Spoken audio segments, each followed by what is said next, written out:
সরকারের পক্ষে ভিডিও বানানোর জন্য 1 লাখ টাকা তৌহিদ আফ্রিদি আমাকে দিয়েছিল এবং আমাকে বলেছিল যে তোর যদি আরো ডিমান্ড থাকে সেটা তোর অ্যাকাউন্টে পাঠিয়ে দেওয়া হবে, জাস্ট তুই ভালো করে ভিডিও বানা এবং স্টুডেন্টের পক্ষে ভিডিও বানাবি না।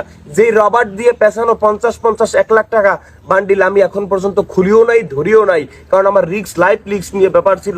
আমি থাকবো কি থাকবো না সেটা একটা অনিশ্চয়তা ছিল, যার জন্য এই টাকা আমি এখন পর্যন্ত ধরি নেই, 1 টাকা খুলিও নাই। তৌহিদ আফ্রিদি এত বড় বাটপার চিটার, তৌহিদ আফ্রিদি কি না করছে?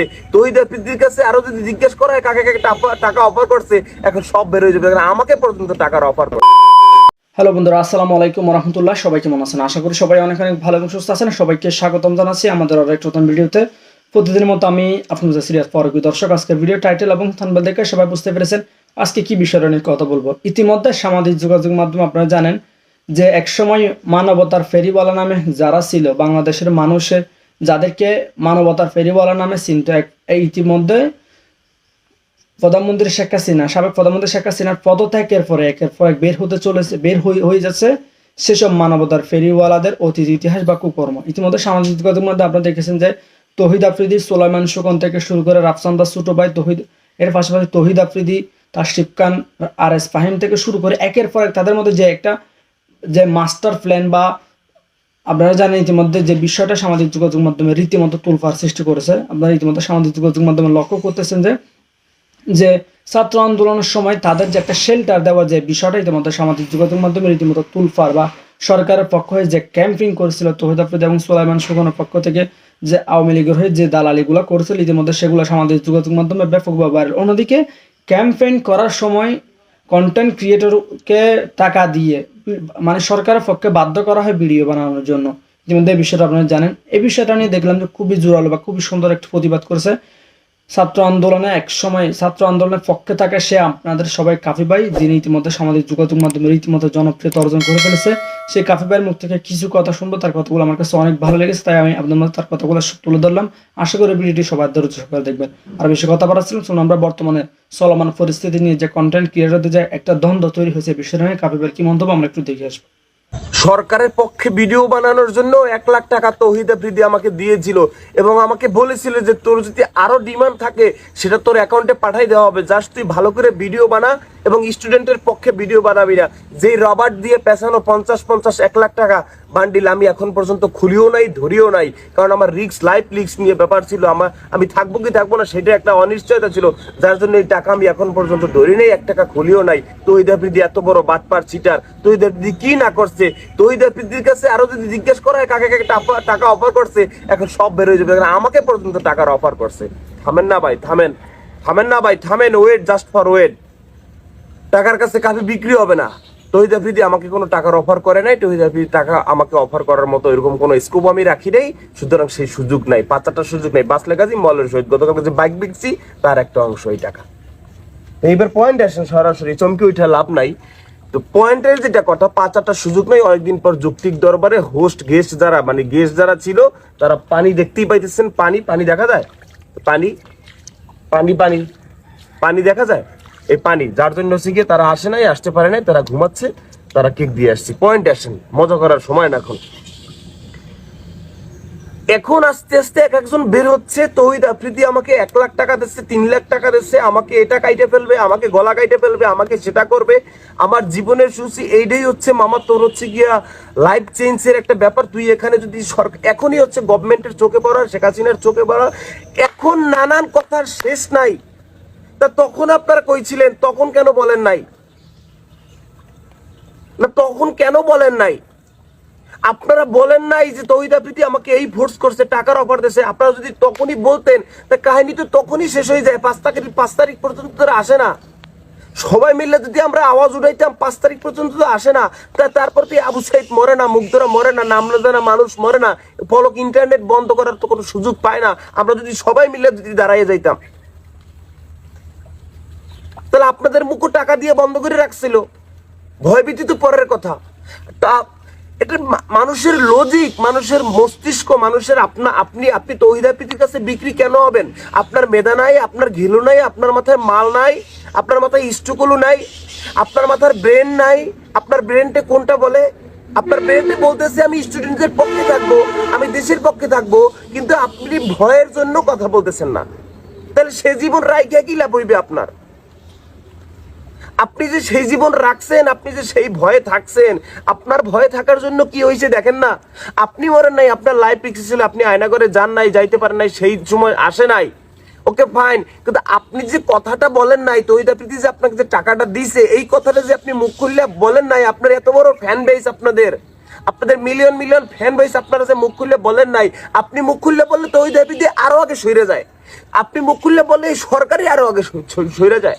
আপনি মুখ খুললে কিছু বলেন নাই যে তৌহিদ আফ্রিদি আমাকে দেশের সরকারের পক্ষে ভিডিও বানানোর জন্য টাকার অফার করছে, টাকা দেশে ক্যাম্পেইনে ডাকছে, এইটা আপনি বলেন নাই, যার জন্য আজকে শত শত মানুষ মারা গেছে। বিশ্বাস করেন আর না করেন। ও আচ্ছা, আপনাদের ফ্যামিলি আছে, আপনাদের জীবনের ভয় আছে, আমার জীবনের ভয় নাই। আমরা যারা আন্দোলন করছি, আমরা যারা কথা বলছি, বনে জঙ্গলে গিয়া এখনো বনে বুলেটের দাগ, এখনো মনে হয় বুলেটের দাগ, এটা এখনো মনে হয় বুলেটের দাগ, কিন্তু এটা বুলেটের মশার কামড়, এটা মশার কামড়। তারপরে এরপরে পাও কাটা, এটা তো আর কত দেখাবো, এটার কত দেখাবো বনে জঙ্গলে গিয়া। ও আচ্ছা, মানে আমাদের জীবনের হচ্ছে কি রিস্ক আছে, আমাদের বাবা মা আছে, আপনাদের বাবা মা আছে, আমাদের বাবা মা নাই, আমাদের জীবন নেই, আমাদের জীবন। আরে ভাই, আপনার মস্তিষ্কে যেটা বলছে, আপনার ব্রেন যেটা বলছে সেটাই করতেন।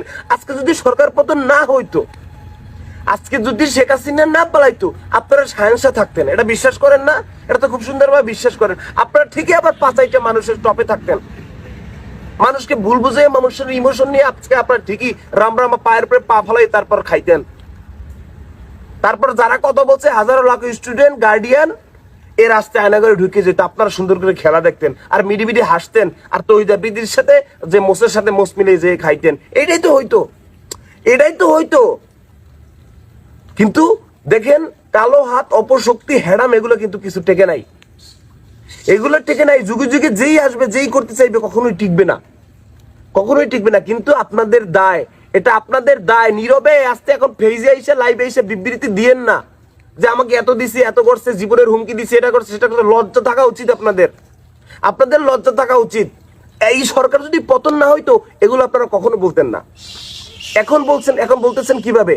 এখন আমরা স্বাধীনতা অর্জন করে দিচ্ছি, এখন আমরা ওটা আমাদের জীবনের রিস্ক আছে, মানে রিস্ক নাই, আপনাদেরই জীবন আছে। এখন এই সরকার পতন না হইলে এই কথা কখনোই বলতেন না। বলতাম এখন যাই সুন্দরভাবে গাড়ির ভিতরে বৈশা আরো কিছু টাকা পয়সা নিতেন, কাঁধে কাঁধে মিলাইয়া, তারপর পাচাটা আরো সুন্দর করে, আরো আগে তো পা চাটতেন, এরপর জুতা সহ চাটতেন। এখন এমনটাই হইতো। আর এখন সরকার পতন হয়েছে, এখন আমাকে এত দিচ্ছে, এখন সব বের হইতেছে, তখন বের হয় নাই।